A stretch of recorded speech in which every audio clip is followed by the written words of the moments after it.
This side Rahul Magan here is a Group Chief Executive Officer of Treasury Consulting PT Limited.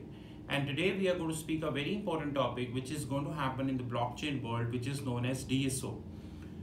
DSO stands for Digital Securities Offering. But today we are not covering DSO as a technical concept, rather we are covering 5 questions about the DSO which are pertinent towards us.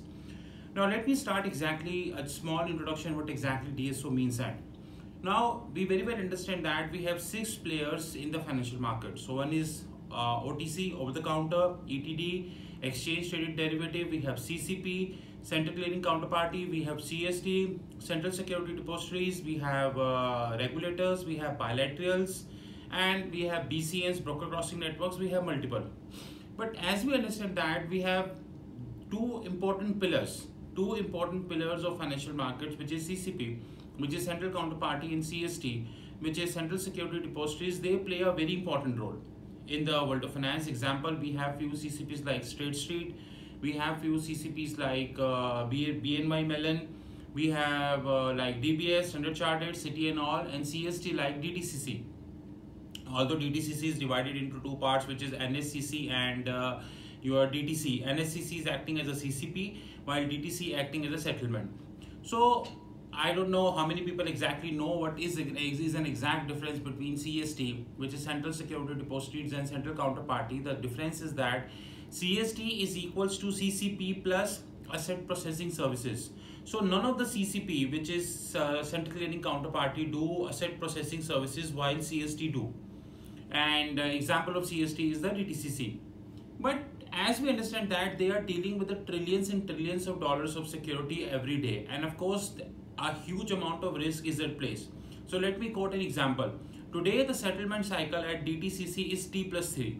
So today on Monday, when we are shooting this video, if I am going to be doing that, the settlement cycle would fall at Thursday, which is T+3. Now the question is very important, that can we mitigate or can we reduce this cycle from T+3 to T, and from T to 10 minutes?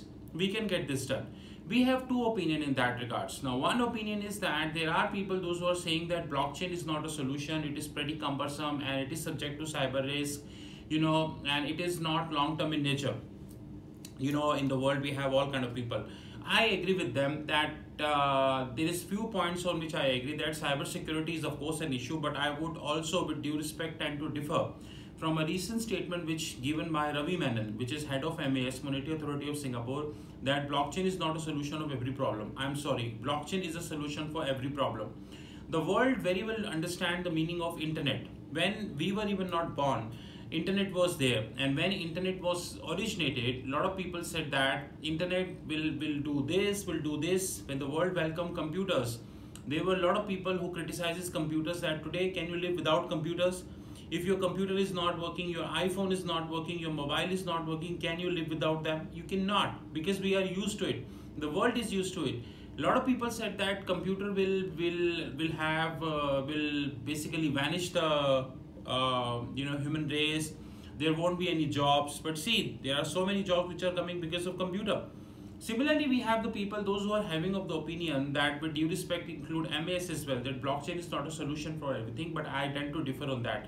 Blockchain is actually a solution for everything. Yes, I also would like to mention that it's how functionally competent you are, until what extent you would be able to have a resolution of that. Functional competency is a very important thing in a particular domain in which you are implementing the blockchain. So it could be CCP, Central Clearing Counterparty, it could be CSD, it could be FX, it could be OTC, it could be ETD and bilateral BCNs. Wherever you are implementing blockchain, you need to have a functional competency in place. Before moving further, I also would like to add that if you are implementing blockchain using an approach which is there across the globe, and most of the people unfortunately still follow that, which is one stick approach, then this will not work.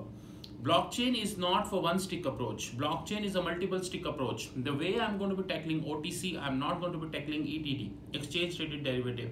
I'm not going to be tackling your CCP, CSD and another.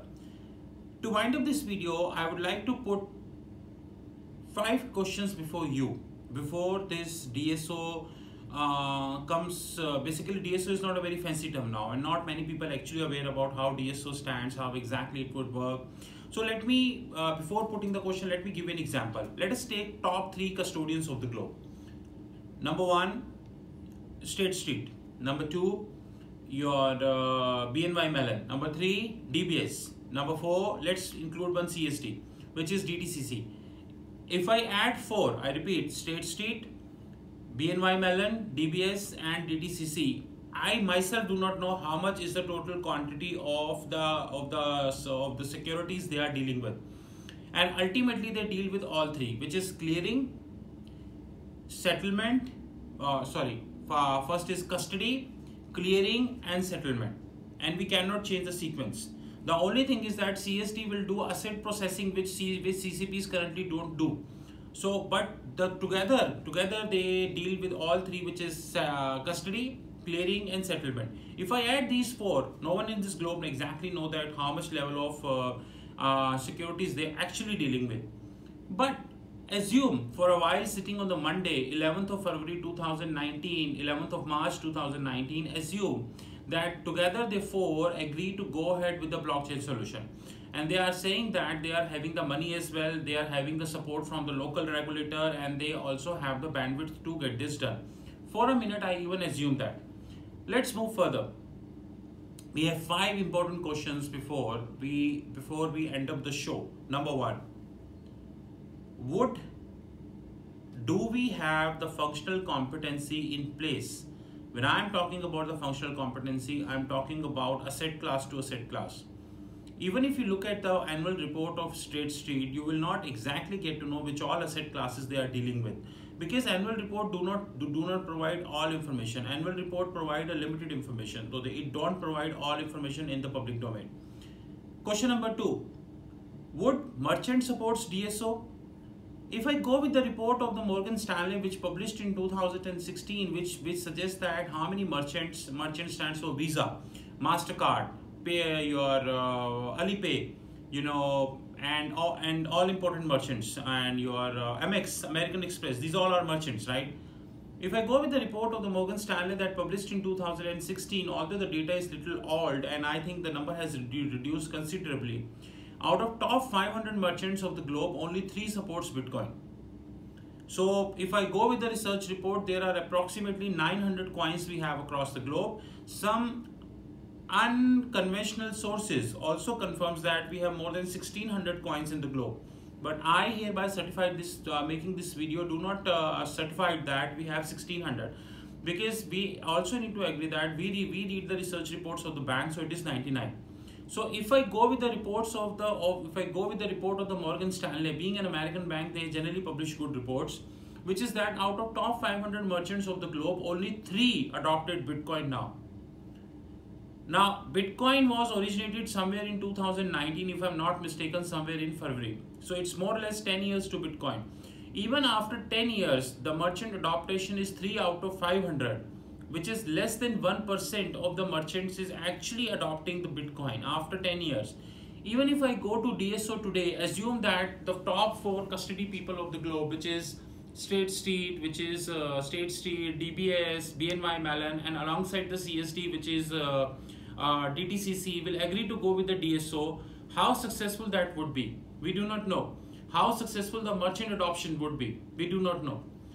Very important third question is that, are we able to secure the smart contracts made on the DSO? I don't know.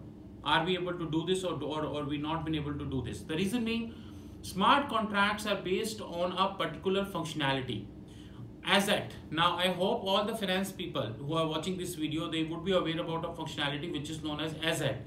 Asset means sitting today. So if I'm giving a number of a balance sheet to anybody, I'm saying as at 11th February 2019, the account receivable stands at 10 lakh rupees or $100 million or $1 billion asset sitting today. I don't know what would happen tomorrow. I don't know what would be the scene, but as at the scene is like that. As at the smart contracts are not as successful as they should be. The expectation people were carrying from them, including myself. The question is, how secure are the smart contracts? I know the first thing that would be hitting your mind is that how secure means is Rahul Magan is asking question from a cybersecurity standpoint? No. Rahul Magan is not asking question from cybersecurity. Rather, Rahul Magan is asking a question, a very simple question, is that is Smart contracts are functionally capable to deal for a longer tenor. Let me take an example. There are a lot of interest rate securities which these custodians and CST people are dealing at. And most of these interest rate securities have one common factor, which is LIBOR. And we all know that LIBOR is all set to phase in August 2021. So generally approximately 3 years to go, approximately 2.5 years, something like that, something like 2.5 years to go. And we also know that it's more or less going to be replaced by SOFR, Secured Overnight Financing Rate. And today CME is the only CCP, and I'm not saying it's the only, I mean to say it's a holistic CCP who not only covers the ETD, exchange traded derivative, but do covers the complete OTC cash, OTC FX transactions as well. The question is very simple. If I am going to defining a smart contract today on the LIBOR, and August 2021 LIBOR would only be in the books. It's going to be only teaching in the MBA colleges. That was once we were used to have LIBORs, but now there is no LIBOR. London interbank offer rate is not a reality now. The question is how comfortable it would be for the developers, for the coders, and for the functionally competent people to change the LIBOR to SOFR. This is another problem which we have in case of DSO. So there are multiple issues which we have DSO. But to wind up this video, before saying about issues, we also need to appreciate that DSO is something which this globe need very urgently. So boss, today what is happening? Let me tell you. One side you have computers. There is no doubt about that. You don't have computers. Let's go back 40, 50 years ago, when even we were not born. The world were having the ledgers. So there would be a bank employee who was having a ledger, and he used to book everything on the ledger. But then came the computers. Computers came up with such a big box. Slowly, you can say now it is an iPhone, right? Now, today the similar thing is happening. Today we might have computers, but the transaction processing, the three, which is custody, clearing, and settlement, it is happening just like a ledger. We need DSO. We need digital securities offering. There is no doubt, and I do not have a single contention in my eye that we don't need DSO. We desperately need DSO. But the question is that we also need to appreciate that before implementing the DSO, it should not happen that it would end up as a mess. God forbid, if it would end up as a mess, then this would be the end of show for this globe. The reason being, the quantum of the DSO is much higher than we are having in the coins. And I have just added 4 names: State Street, DBS, BNY Mellon, and DTCC. If I would be adding list of all custody and all asset classes, it would be a mess. So it is very important for people for whom DSO is mandatory to understand how exactly the cycle will play. To wind up this video, the settlement life cycle of a security. I repeat, the settlement life cycle of a security is bound to change. If not today, not tomorrow, maybe 5 years down the line, but maybe 5 years down the line, the settlement life cycle of a security would only be in the books. Practically, it would be completely different. With this, Treasury Consulting would like to thank you very much. As you understand that we are a Singapore-based company, pretty innovative in nature. We are now into the blockchain, and now we are heading more into the blockchain. We are covering ATOs, asset tokenization, we are covering tech tokenization, we are covering DSOs, and God knows what we will not cover. We would be covering everything. You know my mobile number 919899242978, and my fixed income platform is www.fixedincome.global. Thank you and have a wonderful time ahead. Have a great day ahead. Thank you.